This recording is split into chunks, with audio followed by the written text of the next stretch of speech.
একজন শিশুর মৃত্যু হয়েছিল। বন্ধুগণ, এই জুলাই অভ্যুত্থানের পর কিংবা জুলাই অভ্যুত্থানের সময় আমরা দেখতাম যে হাজার হাজার লাখ লাখ মানুষ এই অভ্যুত্থানে অংশগ্রহণ করেছিল শুধুমাত্র একটা কারণে, ওই রক্ত পিপাসু হাসিনার পতনের জন্য।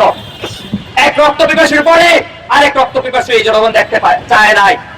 আমরা অভ্যুত্থানের পর দেখতে পেলাম ইউনূস জনগণকে ভুলে গিয়ে জনগণের রক্ত পায়ে ব্যস্ত ছিল, জনগণের ঘাম যাতে আরো বাড়ে, তার যাতে না হয়, ফসল অর্জন না হয়, সেই জন্য তারা ব্যস্ত ছিল।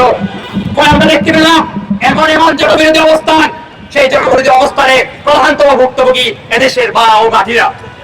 আমরা এই যে একের পর এক মৃত্যু দেখতে পাচ্ছি, মহাখালীতে মানে শিশু বাচ্চাকে তুলে নিয়ে দৌড়াচ্ছে হসপিটালে, এই চিত্র আমরা ঢাকা শহরে দেখতে পাই। কিন্তু ওই যে দুর্গম পাহাড় কিংবা হচ্ছে এখন বন্যা কবলিত প্রায় সুনামগঞ্জের হাওড় অঞ্চলের শিশুরা কিভাবে চিকিৎসা গ্রহণ করছে, সেই চিত্র কিন্তু আমরা পাই না। ওখানে কোনো মেডিকেল ট্রিটমেন্ট যায় না, ওইখানে কোনো অ্যাম্বুলেন্স নাই।